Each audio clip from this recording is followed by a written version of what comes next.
Hello dear aspirant, welcome to education with TVs. और ये जो western school of thoughts, western school of philosophy का हम discuss कर रहे थे। आइडियलिज्म खत्म हो गया है, रियलिज्म भी खत्म हो गया है, प्रैग्मेटिज्म भी खत्म हो गया है, और ये है एग्जिस्टेंशियलिज्म, जो कि एग्जिस्टेंस की बात करेगा। तो ये भी बहुत ही इंपॉर्टेंट चैप्टर है एग्जिस्टेंशियलिज्म। इससे भी 2-4 क्वेश्चंस आते ही आते हैं, तो ये एग्जाम प्रोस्पेक्टिव से बहुत ही इंपॉर्टेंट चैप्टर है। तो चलिए वीडियो को स्टार्ट करते हैं।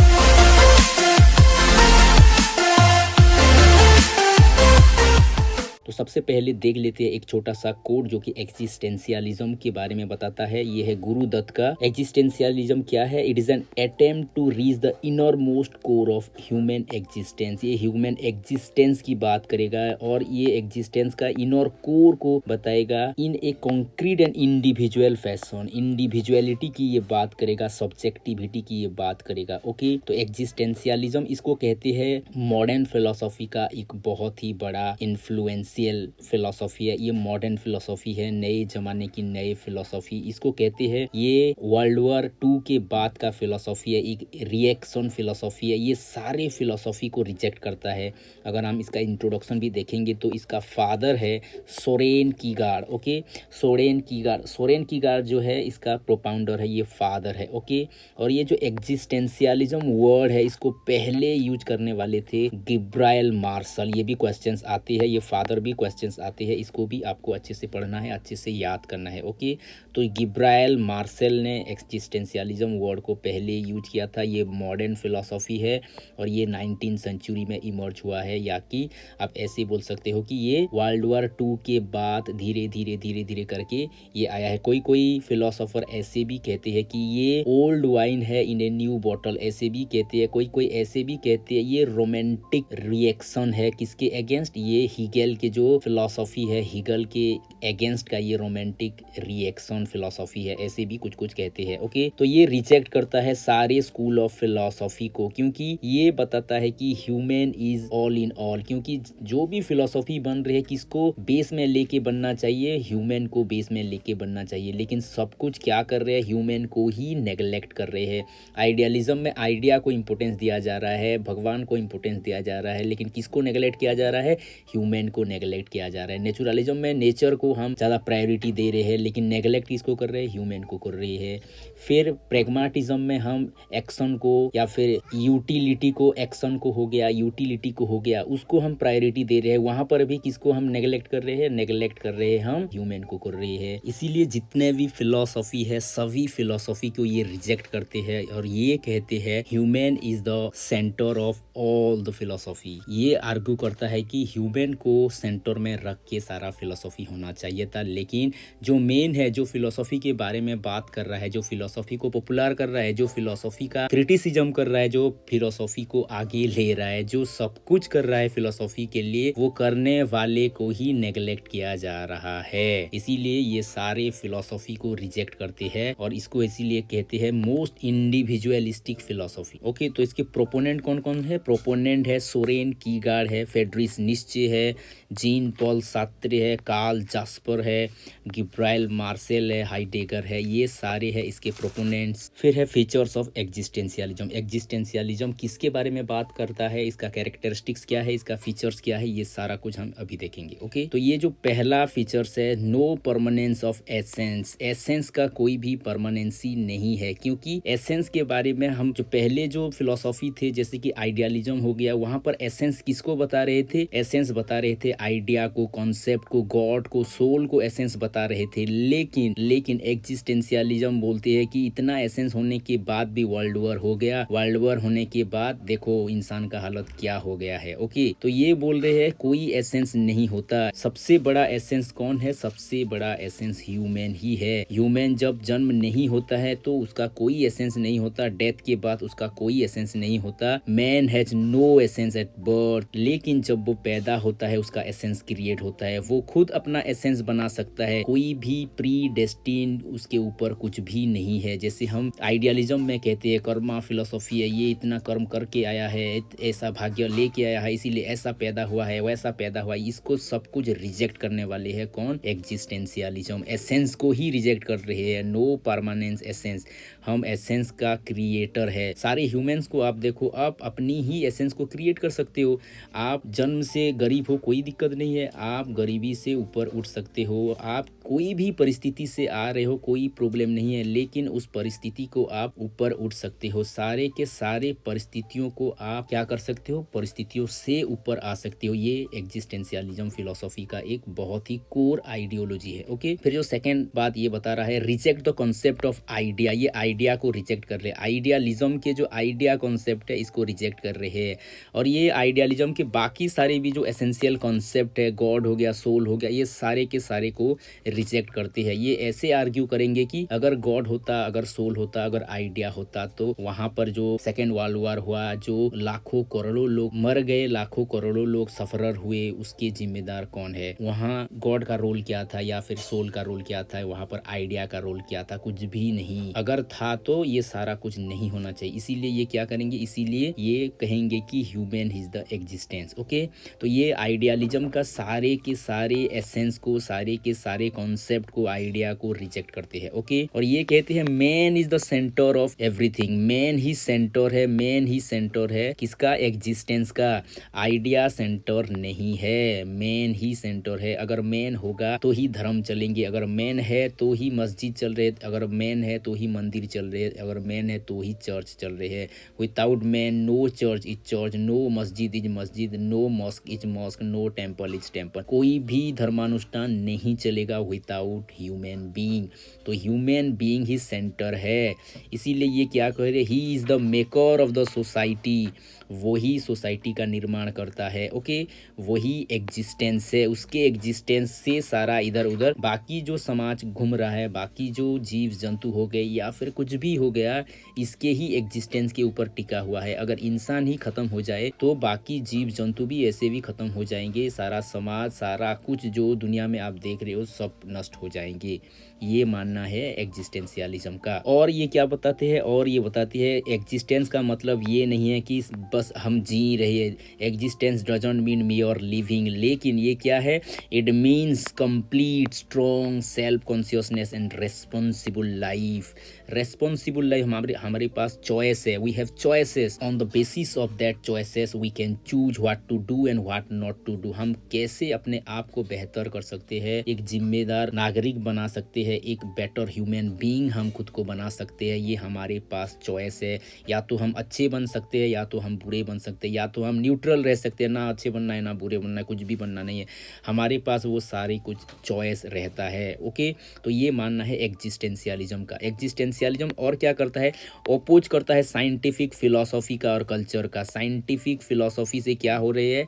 मनुष्य मशीन जैसा बन रहा है, इसका फ्रीडम नष्ट हो रहा है, इसका सब्जेक्टिविटी नष्ट हो रहा है। इसीलिए ये अपोज करेंगे साइंटिफिक फिलोसॉफी और कल्चर। और ये बताएंगे only this world is real and true. कोई भी ट्रांसडेंटल वर्ल्ड नहीं है, कोई भी आइडिया का वर्ल्ड नहीं है, कोई भी प्लाटो का जो डाइकोटोमी था वो रिजेक्ट करेंगे ये एग्जिस्टेंशियलिस्ट। ओके, ये कहेंगे man has independent existence. Man का एग्जिस्टेंस किसी के ऊपर डिपेंडेंट नहीं है। आइडियलिज्म कहेगा कि मैन का एग्जिस्टेंस भी किसके ऊपर डिपेंडेंट है? आइडिया के ऊपर डिपेंडेंट है, क्योंकि आइडिया के ही ये इम्परफेक्ट कॉपीज है। मैन जो सारे हम है, हम we are all the imperfect copies of that perfect man. Okay, perfect man कहीं ना कहीं आइडिया के वर्ल्ड पर है, ऐसे कहेंगे आइडियलिस्ट। लेकिन एग्जिस्टेंशियलिज्म क्या कहता है? एग्जिस्टेंशियलिज्म कहता है मैन ही इंडिपेंडेंट एग्जिस्टेंस है, ये किसी के ऊपर डिपेंडेंट नहीं है। Existence precede essence. Jean Paul Sartre जो है, इनका एक बहुत ही बड़ा वाक्य है ये, एग्जिस्टेंस प्रीसीड एसेंस। हम है इसीलिए सब कुछ है, we are the essence, we are the creator of essence, हम ही एसेंस को क्रिएट कर पाते हैं, we are the essence. Okay, इसीलिए वो कह रहे हैं एग्जिस्टेंस प्रीसीड एसेंस, आइडिया वगैरह, कॉन्सेप्ट वगैरह, सोल, गॉड, ये एसेंस नहीं है। ये होंगे ना होंगे ये अलग बात है, लेकिन ह्यूमन नहीं होगा तो बाकी सब कुछ भी नहीं होगा। इसीलिए human existence is top most position में रखा जाएगा। ओके, इसीलिए जीन पॉल सार्त्रे क्या कह रहे हैं, एग्जिस्टेंस प्रीसीड एसेंस, ये भी क्वेश्चंस आता है। ओके, फिर नेक्स्ट पॉइंट हो गया the development of man is depend on himself. तो मैन का जो डेवलपमेंट है किसके ऊपर डिपेंड कर रहा है, मैन का डेवलपमेंट खुद मैन के ऊपर डिपेंड कर रहा है, क्योंकि man is the creator of himself. Man खुद को क्रिएट कर सकता है, यानी कि खुद को बेटर कर सकता है, खुद को बेस्ट बना सकता है। आप अगर एसएसबी के प्रिपेयर कर रहे हो तो आप जॉब पाओगे या नहीं पाओगे एसएसबी के ऊपर डिपेंडेंट नहीं है, गवर्नमेंट के ऊपर डिपेंडेंट नहीं है, ये डिपेंड करता है आपके ऊपर। आप कितने मेहनत कर पा रहे हो, कितने घंटे आप अपने आप को दे पा रहे हो अपने कैरियर बनाने के लिए, अपने लाइफ को बनाने के लिए, ये आपके ऊपर डिपेंड करता है। You are the creator of your self.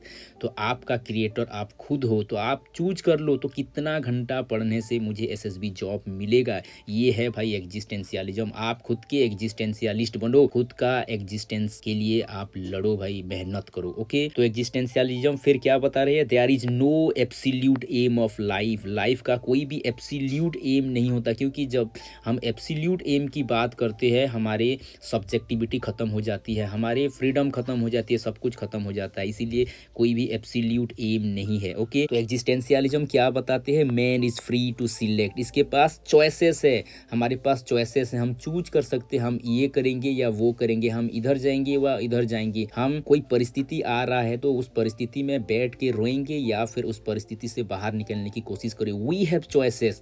जैसे कि फेडरिस नीचे आएंगे और कहेंगे कि गॉड इज डेड, वो कहेंगे कि I and we made the God dead, हमने सबने मिल के भगवान को मार डाला है, उस भगवान को मार डाला है जिस भगवान के ऊपर हम सब डिपेंडेंट थे। भगवान हमको क्रिएट करता था, भगवान हमको बनाता था, भगवान हमको एम देता था, अब वो मर गया है तो हमको एम देने वाला कोई नहीं है। इसीलिए हम खुद का एम खुद निर्माण करेंगे, हम खुद आगे बढ़ेंगे, हम खुद अपनी चॉइसेस के आधार पर एक बेटर सोसाइटी क्रिएट करेंगे, हम खुद को बेटर इंसान के रूप में डेवलप कर पाएंगे। इसीलिए फेडरिस नीचे क्या कहते हैं, फेडरिस नीचे कहते हैं गॉड इज डेड। इसीलिए यहाँ पर भी दिया गया है man is free to select, हमारे पास चॉइस है, हम सिलेक्ट कर सकते हैं, हम बेटर बन सकते हैं। ओके, यहाँ पर दिया गया है no place for God and religion. Okay, God के ऊपर, रिलीजन के ऊपर कोई भी विश्वास नहीं करते, जैसे कि फेडरिस नीचे हो गए। ओके, यहाँ पर भी और एक बड़ी बात है, मैन इज नॉट एलोन। ये क्यों बताया जा रहा है, क्योंकि ये जिस टाइम इस फिलोसॉफी निकल रहा था उस टाइम जस्ट पोस्ट वार था। पोस्ट वार का मतलब जो सेकेंड वर्ल्ड वार था 1945 के बाद खत्म हो गया, हिरोशिमा में बॉम्ब गिरा, नागासाकी में बॉम्ब गिरा, लेकिन जो ह्यूमन सफरिंग लोगों ने देखा, ह्यूमन सफरिंग सबका दिल को दहला देने वाला था। ओके, तो इसीलिए वहां पर जो रिएक्शन फिलोसॉफी तैयार हुआ, कोई चर्च, कोई भगवान, कोई ये पीस नहीं दे पा रहा था लोगों के अंदर, वो जो भय लोगों के भीतर बस गया था, वो जो डर लोगों के अंदर बस गया था, उससे कोई बाहर नहीं निकाल पा रहा था। इसीलिए एग्जिस्टेंशियलिज्म क्या बताता है, नो गॉड, नो रिलीजन, कोई गॉड नहीं है, कोई रिलीजन नहीं है, लेकिन कोई भी मनुष्य अकेला भी नहीं है। He is connected with others, वो सारे मनुष्यों के साथ कनेक्टेड है, हम उसके दुख को, दर्द को बाहर निकाल सकते हैं। तो ये है ह्यूमन एग्जिस्टेंस की बात। ये हो गया साइलेंट फीचर्स ऑफ एग्जिस्टेंशियलिज्म। फिर हम देखेंगे इसका मेटाफिजिक्स क्या कहता है, इसका कोर आइडियोलॉजी क्या है। ओके, तो इसके कोर आइडियोलॉजी को जानने के लिए हम क्या करेंगे, कुछ कुछ जो फेमस कोट्स है, जो जैसे जास्पर का हो गया, कीगार्ड का हो गया, निश्चे का, हाइडेगर का, सार्त्रे का, ये सारों के सारों का कुछ कुछ एक पॉइंट्स लेंगे और उसी पॉइंट के आधार पर हम देखेंगे कि इसका मेटाफिजिक्स क्या हो सकता है। ओके, एग्जिस्टेंशियलिज्म की बात करेंगे। एग्जिस्टेंशियलिज्म के दो बड़े विभाग है, दो बड़े सपोर्टर है। एक हो गए जो भगवान के ऊपर विश्वास करते हैं और आइडियालिस्ट है, जैसे कि जास्पर हो गए, कीगार्ड हो गए। ओके, लेकिन एक सेक्शन ऐसा भी है जो कि भगवान के ऊपर विश्वास नहीं करते और वो क्या करते हैं, वो भगवान को रिजेक्ट करते हैं, एथिस्टिक है वो लोग। और वो क्या करते हैं, एथिस्टिक होने के बावजूद भी वो क्या करेंगे, वो एग्जिस्टेंशियलिज्म को एक्सेप्ट करेंगे। तो ये तीनों हो गए, एथिस्टिक, एग्जिस्टेंशियलिस्ट, और ये हो गए थीस्टिक, जास्पर और कीगार्ड हो गए थीस्टिक, एक्जिस्टेंशियलिस्ट। तो जास्पर क्या कहेंगे, जास्पर कह रहे हैं renounce the world and you will return to it, renounce the world. और कीगार्ड क्या कहेंगे, you are a free man if you accept God, God को अगर आप एक्सेप्ट करोगे तो आप ए फ्री हो जाओगे, क्योंकि जब तक आप गॉड को सरेंडर नहीं करोगे, जब तक आप अपने आप को सरेंडर नहीं करोगे, तब तक आप इस दुनिया के चक्कर में झूलते रहोगे। ये कहना है सोरेन कीगार्ड का। ओके, लेकिन फ्रेडरिक नीत्शे क्या कहते हैं, फ्रेडरिक नीत्शे कहते हैं God is dead, God dead हो गया है।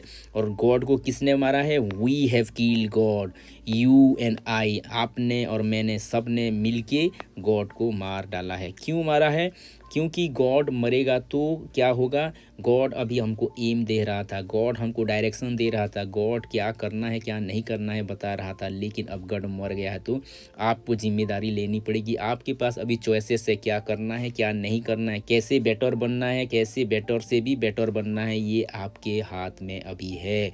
जीवन को किस दिशा देना है ये आपके हाथ में है। हाइडेगर क्या कहते हैं, हाइडेगर कहते हैं analyse death to understand life. जब तक आप मृत्यु को एनालाइज नहीं करोगे आप लाइफ को जान ही नहीं सकते। जब तक आप डेथ को करीब से ना जान पाओ, जब तक आप डेथ को पढ़ ही नहीं पाओ, आप लाइफ को जान नहीं सकते। क्योंकि जब डेथ को हम पढ़ते हैं, यानी कि डेथ को हम जानते हैं, अंतिम परिणाम क्या होगा जब आपको मालूम होता है, तब हम लाइफ को बेटर जी पाते हैं। अगर आपको ऐसे पूछा जाए कि आपके पास एक ही दिन है, आप क्या करोगे, तो क्या करोगे। सच में अगर आपके पास एक ही दिन होगा तो आप बेस्ट से बेस्ट काम करोगे, ऐसे काम करोगे जिस काम को करके आपको सबसे ज़्यादा खुशी होगी, ऐसे काम करोगे जिस काम को करने के बाद आपके लाइफ में कोई भी रिग्रेट नहीं रहेगा, ऐसे काम ही आप करेंगे। इसीलिए जब डेथ को हम एनालिसिस करते हैं, हम फिजूल में टाइम वेस्ट नहीं कर पाएंगे, हम व्यर्थ काम नहीं कर पाएंगे, हम ऑटोमेटिकली बेस्ट में ही जाएंगे, हम सही रास्ते पर ही जाएंगे। इसीलिए हाइडेगर कह रहे हैं analyse death to understand life. Okay, त्रेजीन पॉल सात्रे क्या कहते हैं, वो कहते हैं man is nothing else but what he makes of himself. Man क्या है, मैन जो खुद को बनाता है वही मैन है। आप कैसे आपको बना रहे हो, मेहनत के द्वारा, पढ़ाई के द्वारा, एजुकेशन के द्वारा, खुद को टॉयल करके। ओके, खुद को 3 घंटा 4 घंटा 5 घंटा 6 घंटा पढ़ाई में डुबा के आप खुद को बना रहे हो। You are the maker of yourself, ये कहना किसका है, सार्त्री का है। फिर निश्चय का एक कॉन्सेप्ट है, ये है concept of Superman. Ordinary man यही दुनिया में नहीं रहेंगे। जो खुद को इम्प्रूव कर रहा होगा, जो खुद को एक्सीलेंस की तरफ ले जा रहा होगा, जो खुद को बेस्ट बनाते बनाते आगे लेता जाएगा, वही सुपरमैन होंगे। और ऐसे सुपरमैन ही दुनिया में रहेंगे, बाकी सब नष्ट हो जाएंगे। जैसे कि हम सर्वाइवल ऑफ द फिटेस्ट कहते हैं, फिट लोग जो होते हैं वो सर्वाइव करते हैं, जो फिट नहीं होते वो डिस्ट्रॉय हो जाती है। तो निश्चय क्या बता रहे हैं, सुपरमैन की कॉन्सेप्ट दे रही है। ये क्वेश्चन आया हुआ है, ये जो इस साल जो उड़ीसा एजुकेशन सर्विस हुआ था उसमें क्वेश्चन आया था कि सुपरमैन का कॉन्सेप्ट किसने दिया है, निश्चय ने दिया है। इसको भी अच्छे से आप याद रख लो। तो मेटाफिजिक्स क्या कहता है, मेटाफिजिक्स सुपरमैन के बारे में बताता है, हम खुद के मेकर है ये भी बताता है, डेथ के बारे में बताता है, डेथ को अंडरस्टैंड करने से लाइफ का अंडरस्टैंडिंग आ जाएगा, गॉड है या नहीं वो बताता है, और उसके साथ साथ हम गॉड को एक्सेप्ट करेंगे तो क्या होगा वो भी बताता है। ओके, तो एपिस्टोमोलॉजी क्या बताता है, एपिस्टोमोलॉजी यानी ज्ञान मीमांसा, यानी नॉलेज के बारे में क्या मानना है इनका। तो एग्जिस्टेंशियलिज्म किसके ऊपर ज़्यादा फोकस करते हैं, फेनोमोलॉजिकल मेथड ऑफ नॉलेज के ऊपर ये ज़्यादा विश्वास करते हैं। ये कहते हैं विल और एक्शन से ही हम नॉलेज की निर्माण कर सकते हैं। हमारे पास फ्री विल है, हमारे पास चॉइसेस है, हम अपनी ज्ञान को निर्माण कर सकते हैं। हम हमारे एक्शन के द्वारा, हम अपनी कार्य के द्वारा ज्ञान का निर्माण कर सकते हैं। लेकिन एग्जिस्टेंशियलिस्ट क्या करते हैं, ये साइंस को रिजेक्ट करते हैं। ये साइंस बेस्ड जो इंडक्टिव रीजनिंग है इसको ये रिजेक्ट करते हैं, इसको अटेंशन बहुत कम देते हैं, बहुत नेग्लिजिबल देते हैं। तो एक्सियोलॉजी क्या है, एक्सियोलॉजी मतलब मूल्य मीमांसा या फिर वैल्यू, वैल्यू सिस्टम कौन सा होना चाहिए एज पर एग्जिस्टेंशियलिज्म। एग्जिस्टेंशियलिज्म कहते हैं man should find his own moral perfection. Man को क्या करना है, खुद का मोरल परफेक्शन ढूंढना है, खुद का मोरल परफेक्शन डिटरमाइन करना है। A man become a man when he makes choices. Man कब मैन होगा, जब वो बेटर चॉइसेस लेगा। हमारे पास हर वक्त चॉइस रहता है, आप खुद को भी देख लो, एज ए एसएसबी एस्पिरेंट या फिर नेट एस्पिरेंट या फिर कोई भी एग्जाम के एस्पिरेंट हो जाओ, जब आपको चॉइस लेने की बारी आती है, आप चॉइस चॉइस करते हैं, हरदम लाइफ में चॉइस आती है, या फिर मैं शॉर्ट देखूं या पढ़ाई करूं, क्रिकेट देखूं या पढ़ाई करूं, बीएफ या जीएफ से बात करूं या पढ़ाई करूं। आपके पास हरदम चॉइसेस रहता है। What you choose that you became, जो आप चूज करोगे वैसा बन जाओगे। You are the creator of your destiny, you are the creator of yourself. आप खुद का क्रिएटर हो। तो आप किसी को गाली नहीं दे सकते बाद में कि मैंने ऐसा पढ़ा था, एसएसबी ने ऐसा कर लिया, डीएचई ने ऐसा कर लिया, क्वेश्चन ऐसा था वैसा था। अरे आपने पढ़ा हुआ होता तो कोई भी क्वेश्चन आता आप आंसर कर पाते। इसीलिए सभी एस्पिरेंट के हो जाओ कि मुझे बस ये 2 महीना बेटर पढ़ के अच्छा रिजल्ट लाना ही लाना है, मेरे हाथ में ही मेरा भाग्य है, मैं I am the writer of my destiny. Okay, man has no essence at birth, ये भी एक बहुत बड़ा कोट है। Man has no essence at birth, हम जब जन्म होते हैं तभी हमारा एसेंस स्टार्ट होता है, लेकिन जन्म से पहले हमारा कोई वैल्यू नहीं है, कोई एसेंस नहीं है। ओके, अब जब हम जन्म हो गए हैं, अब हम क्या कर सकते हैं, बेटर वर्क के द्वारा हम खुद का एसेंस निर्माण कर सकते हैं, खुद का एसेंस बढ़ा सकते हैं, बेटर कर सकते हैं, हाईली इन्फ्लुएंशियल एसेंस भी बना सकते हैं, जिसको हजार हजार साल तक याद किया जाएगा। Okay, there is no creation of man, he can only discover himself. Man को कोई क्रिएट नहीं करता, मैन को कोई भी, ना भगवान ना कोई हायर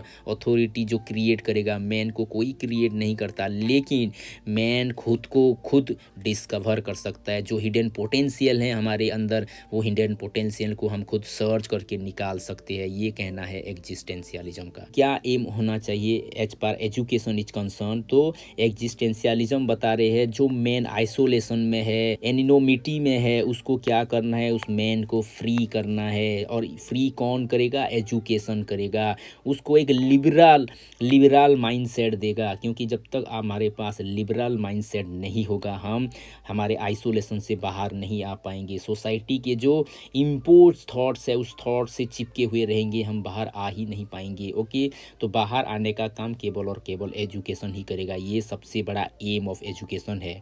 ओके, फिर ये कहते हैं to educate every individual of the society to develop his insight and feelings for the development of his inner self.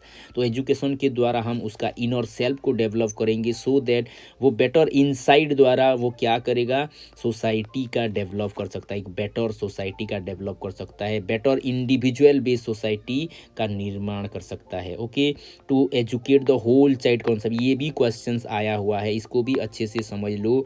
ये भी क्वेश्चंस आया हुआ है, होल चाइल्ड कॉन्सेप्ट किसका फिलोसॉफी है, whole child concept existentialism philosophy का कॉन्सेप्ट है। तो नेक्स्ट पॉइंट क्या कह रहा है, नेक्स्ट पॉइंट कह रहा है कि बच्चों को हम अवेयर करेंगे, एजुकेशन के द्वारा बच्चों को अवेयर करेंगे regarding the freedom in their life, there thinking power, उनके थॉट पैटर्न को हम बेटर डेवलप करेंगे, उनके लाइफ में फ्रीडम को बेटर फोस्टर करेंगे, सो दैट वो अवेयर हो पाए लाइफ में क्या क्या होने वाला है, क्या हो सकता है, और हम कैसे उसको टैकल कर पाएंगे, उसको सामना कर पाएंगे, उसी के बारे में एजुकेशन होना चाहिए। Okay, to develop such strength, ऐसे स्ट्रेंथ उनके भीतर डेवलप होना चाहिए जैसे कि वो क्या कर पाए, वो अपनी सब्जेक्टिविटी को बरकरार रख पाए, अपनी इंडिविजुअलिटी को बरकरार रख पाए विदाउट कॉम्प्रोमाइजिंग। ओके, फिर एजुकेशन का काम क्या हो गया, एजुकेशन का काम हो गया चाइल्ड को ट्रेन करना, सो दैट वो बेटर चॉइसेस ले सके लाइफ में। जो भी चॉइसेस आएंगे, चॉइसेस ही उसको निर्माण करेंगे। इसीलिए अगर उसका माइंड ब्रॉडर होगा, उसके पास बेटर नॉलेज होगा, बेटर आइडियाज़ होगा,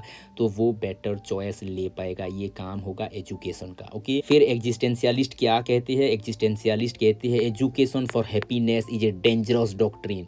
अगर आप एजुकेशन को खुशी के लिए यूज कर रहे हो तो ये बहुत ही गलत चीज़ है, ये बहुत ही गलत प्रथा है, क्योंकि without pain and suffering one can not taste happiness. क्योंकि जब तक आपको दुख नहीं आएगा, जब तक आपको कष्ट नहीं आएगा, जब तक आप 4 घंटे 6 घंटे 10 घंटे पढ़ाई नहीं पढ़ोगे, पेन को कंज्यूम नहीं करोगे, आपका एसएसबी जब हो जाएगा, जो प्रेस्टीज आपको मिलेगा, एक लेक्चरर है ऐसे बोल के जो आपको प्रेस्टीज मिलेगा, वो प्रेस्टीज के आगे ये पेन कुछ भी नहीं है। अगर आपको पेन हुआ होगा तभी आप उस टेस्ट को और बेटर से एंजॉय कर पाओगे। ओके, इसीलिए कहते हैं ना, इसीलिए कहा जाता है कि if you want to shine like a sun first burn like a sun. आपको अगर सूरज की तरफ चमकना है तो सूरज की तरह आपको जलना ही होगा। इसीलिए एग्जिस्टेंशियलिज्म क्या कह रहे हैं, एग्जिस्टेंशियलिज्म कह रहे हैं अगर आपको पेन, आपको सफरिंग अगर बर्दाश्त नहीं है तो आप खुशी पा ही नहीं सकते। अगर आप पेन और सफरिंग को टेस्ट करे हो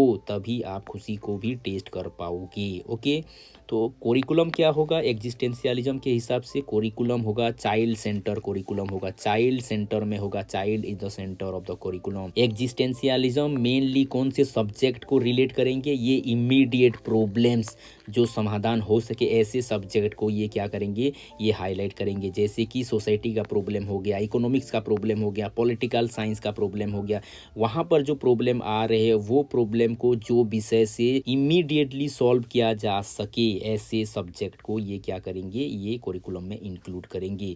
ये फिर क्या करेंगे, ह्यूमैनिस्टिक स्टडी को ज़्यादा वैल्यू देंगे, ज़्यादा तवज्जो देंगे, लेकिन साइंटिफिक वैल्यू को ये नेगलेक्ट करेंगे, ये कहना है सात्विका।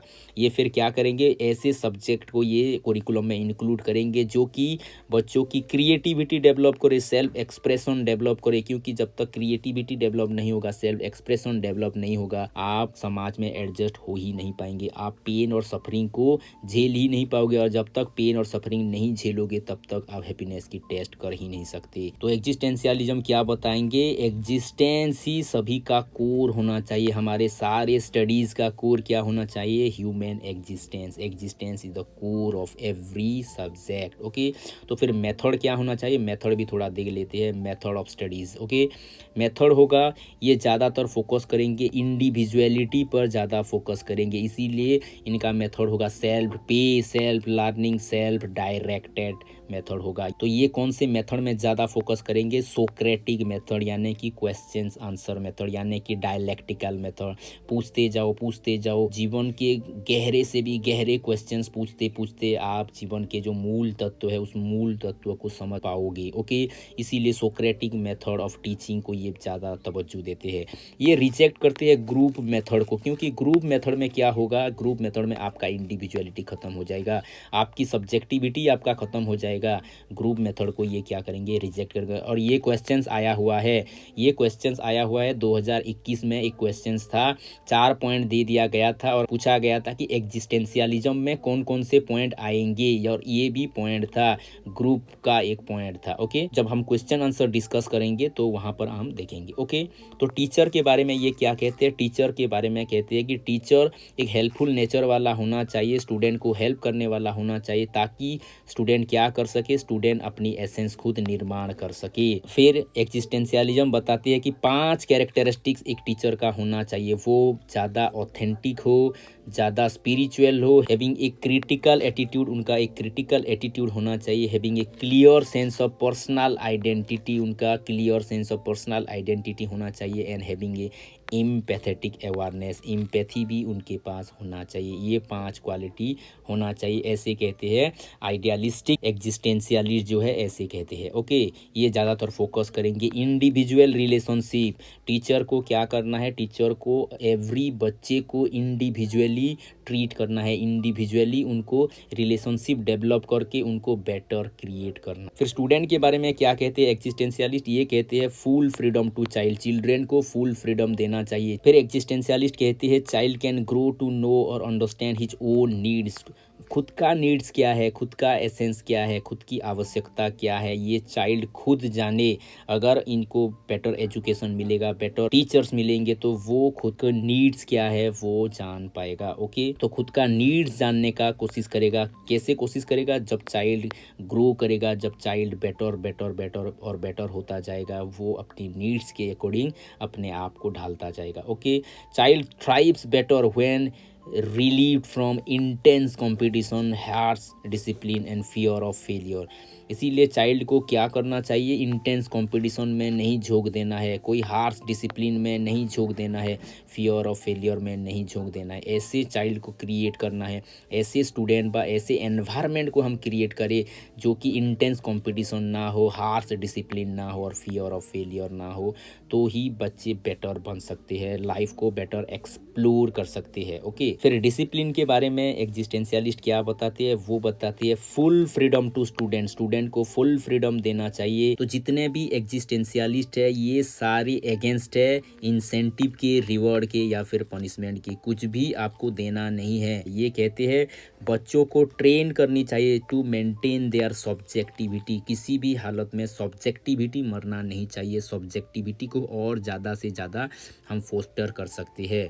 स्कूल के बारे में वो क्या कहते हैं, they can not permit any agency to educate the child, कोई भी एजेंसी को ये चाइल्ड को एजुकेट करने को परमिशन नहीं देना चाहिए, ऐसे मानना है एग्जिस्टेंशियलिज्म का। ये पब्लिक स्कूल को क्या कहते हैं, public school destroy individual freedom and responsibility, ये निश्चय का कहना है। ओके, निश्चय कहते हैं कि पब्लिक स्कूल क्या कर रहा है, इंडिविजुअलिटी और इंडिविजुअल फ्रीडम को, रेस्पॉन्सिबिलिटी को डिस्ट्रॉय कर रहा है। कुछ एग्जिस्टेंशियलिस्ट मानती है कि स्कूल कैसा होना चाहिए, डेमोक्रेटिक आइडियोलॉजी बेस्ड स्कूल होना चाहिए। कुछ एग्जिस्टेंशियलिस्ट ऐसे भी है जो कहते हैं मास टीचिंग नहीं देना चाहिए, क्योंकि मास टीचिंग क्या करेगा, सब्जेक्टिविटी को फोस्टर कर नहीं पाएगा, ये इंडिविजुअलिटी को हैम्पर करेगा। ओके, और लास्ट में हो गया फ्लेक्सिबिलिटी इन टाइमिंग, टाइमिंग का फ्लेक्सिबिलिटी भी होना चाहिए, ऐसा मानना है एग्जिस्टेंशियलिज्म का। फिर एग्जिस्टेंशियलिज्म का फॉर्म, ये दो फॉर्म है, थीस्टिक एग्जिस्टेंशियलिज्म और एक हो गया एथिस्ट एग्जिस्टेंशियलिज्म। थीस्टिक का मतलब है जो गॉड को मानने वाला है, ये बिलीव इन गॉड है, बिलीव करते हैं गॉड में, लेकिन ये क्या करेंगे, एलिड होने की बात करेंगे, यानी कि गॉड को सरेंडर हो जाने की बात करेंगी। Man is allied from God like self and problem of his life is trying to close that gap. ये बता रहे हैं कि जितना हम भगवान से दूर होते जाएंगे उतना प्रॉब्लम आता जाएगा, उतनी सफरिंग आता जाएगा, जितना गैप होता जाएगा उतना प्रॉब्लमेटिक लाइफ होता जाएगा। इसीलिए जितना हम गॉड के क्लोज होंगे, जितना हम एलिड होंगे, उतना हमारे प्रॉब्लम दूर होता जाएगा। ये मानना है थीस्टिक एग्जिस्टेंशियलिज्म का। ओके, फिर ये क्या कहेंगे, freedom involve accepting the responsibility, जब रेस्पॉन्सिबिलिटी को आप एक्सेप्ट करते हो तभी आप अपने लाइफ के प्रॉब्लम को दूर कर पाओगे। जब तक आप रेस्पॉन्सिबिलिटी नहीं लोगे, जब तक आप अपने चॉइसेस के आधार पर बेटर कमिटमेंट नहीं करोगे, आप बेटर नहीं हो सकते, आप अपने प्रॉब्लम को दूर कर ही नहीं सकते। तो इसका प्रोपाउंडर कौन कौन है, इसके प्रोपाउंडर है कीगार्ड है, जास्पर है, मार्शल है, ये सारे हो गए इनके प्रोपाउंडर। और सोरेन कीगार्ड का एक बहुत ही फेमस बुक है फियर एंड ट्रेम्बलिंग, ये भी क्वेश्चंस आया हुआ है, ये भी जो सैड एग्जाम में ये क्वेश्चंस आया हुआ है, इसको भी आप अच्छे से जान लो। Freedom and trembling, the sickness on to death, ये भी सोरेन कीगार्ड का एक बहुत ही फेमस बुक है, the sickness on to death. Okay, Karl Jasper का ये क्वेश्चंस आया हुआ है, एग्जिस्टेंशियलिज्म फिलॉसफी नाम का एक बुक है, ये भी बहुत फेमस है। और वे टू विजडम, ये भी बहुत ही फेमस बुक है। मार्शल का एक बुक है बीइंग एंड हैविंग, ये भी बहुत फेमस है। ओके, एथिस्टिक एग्जिस्टेंशियलिज्म में वो आएंगे जो गॉड को रिजेक्ट करेंगे, दे रिजेक्ट गॉड एग्जिस्टेंस, वो गॉड को मानने वाले नहीं है। तो गॉड नहीं है तो क्या होगा, गॉड नहीं है तो वो हमको पर्पस देने वाला था, वो हमको लाइफ का एसेंस बनाने वाला था, क्या करना है लाइफ में वो हमको इशारा देने वाला था, लेकिन अब वो तो नहीं है। तो हमको क्या करना पड़ेगा, man must accept individual responsibility, आप खुद का जिम्मेदारी खुद लेने वाले हो, क्योंकि गॉड अब मर गया है, गॉड नहीं है। इसीलिए आप अपने भाग्य का निर्माता हो, क्योंकि गॉड होगा तो क्या कहेंगे, गॉड ने मेरा भाग्य ऐसा लिखा, वैसा लिखा, ऐसा लिखा। आप कमज़ोर हो इसीलिए गॉड को आप क्या कर रहे हो, गॉड का कॉन्सेप्ट डेवलप कर रहे हो। अभी गॉड मर गया है तो आपको क्या करना पड़ेगा, कोई बहाना अब नहीं चलेगा, आप खुद का भाग्य अभी खुद लिख सकते हो by your hard work. Okay, ये कहना है निश्चय का। तो ये इसका प्रोपाउंडर कौन कौन है, सात्रे है, हाइडेगर है, निश्चय है। ओके, और इनका फेमस बुक जो है जीन पॉल सात्रे का बीइंग एंड नथिंगनेस, ये बहुत ही फेमस बुक है, इसको अच्छे से याद करो, ये बहुत बार क्वेश्चंस आ चुका है, being and nothingness. Okay, existentialism is a humanism, ये भी बुक है, existentialism is a humanism, the spoke Zarathustra. Heidegger का एक बुक है बीइंग एंड टाइम, जिसको हम कहते हैं मग्नम ओपम, और बीइंग एंड ट्रूथ भी एक बुक है। ओके, और फेडरिस निश्चय का एसे होमो, ये फेडरिस निश्चय का लाइफ स्टोरी है, ऑटोबायोग्राफी है, Ecce Homo. Okay, beyond good and evil, ये बुक्स तो सबको पढ़ना चाहिए, one of the best book of Friedrich Nietzsche, beyond good and evil, भलाई से भी ऊपर और बुराई से भी ऊपर, भलाई बुराई दोनों से ऊपर कैसे हो सकते हैं, इस बुक्स में बहुत ही एब्स्ट्रैक्ट थिंकिंग के जरिए फेडरिस निश्चय ने बहुत ही अच्छे से इलाबोरेट किया हुआ है। लेकिन ऐसे फिलॉसफी को भी क्रिटिसाइज करने वाले बहुत सारे हैं। तो क्या है इसका क्रिटिसिज्म? ये हाई स्ट्रेस करता है किसके ऊपर? ह्यूमैनिटीज़ के ऊपर, और नेगलेक्ट करता है साइंस और टेक्नोलॉजी के। बिना साइंस और टेक्नोलॉजी से आज का ज़माना चलेगा ही नहीं। Fail to discuss the value properly, value क्या है उसको क्लियरली डिफाइन कर ही नहीं पाता है। Okay, over emphasis on subjectivity, subjectivity के ऊपर बहुत ही ज़्यादा इम्फासिस कर देता है, इसीलिए ये किसको नेगलेक्ट करता है? ऑब्जेक्टिविटी भी होनी चाहिए, ऑब्जेक्टिविटी को ये नेगलेक्ट करता है। ये ग्रुप आइडियोलॉजी को नेगलेक्ट करता है, ये कहता है कि ग्रुप में क्या होगा, सब्जेक्टिविटी खत्म हो जाता है, इसीलिए ग्रुप को ये नेगलेक्ट करता है। लेकिन ग्रुप में ज़्यादा बच्चे सीखते हैं। ग्रुप में अगर आप देखोगे, जैसे प्रैग्मेटिज्म में था, प्रैग्मेटिज्म में कभी आप ग्रुप एक्टिविटी दे रहे हो, कभी आप ग्रुप के द्वारा प्रोजेक्ट काम करा रहे हो, तो ग्रुप के द्वारा कोऑपरेशन सीखेंगे, एक सोशल एनवायरनमेंट क्रिएट होगा, सोशलाइजेशन प्रोसेस ज़्यादा फोस्टर होगा बच्चों के अंदर। फिर लास्ट क्रिटिसिज्म क्या है? ये इम्प्रैक्टिकल है इंडस्ट्रियल सोसाइटी के लिए, क्योंकि इंडस्ट्री को ही ये रिजेक्ट करता है, साइंस को ये रिजेक्ट करता है। ओके, तो ये था एग्जिस्टेंशियलिज्म, और टाइम तो बहुत हो गया है, इसीलिए जो मोस्ट एक्सपेक्टेड एमसीक्यूज वगैरह ये सारे कुछ हम नेक्स्ट वीडियो में देखेंगे। पूरा टोटल कम से कम 300-400 क्वेश्चन, जो कि सारे के सारे आइडियलिज्म हो गया, रियलिज्म हो गया, फिर प्रैग्मेटिज्म हो गया, या फिर एग्जिस्टेंशियलिज्म हो गया, ये सारे के ऊपर जितने भी क्वेश्चंस आए हैं और जितने भी क्वेश्चंस आने वाले हैं या आ सकते हैं, ये सारा कुछ हम डिस्कस करेंगे one by one on our next video. Thank you for watching, have a nice day.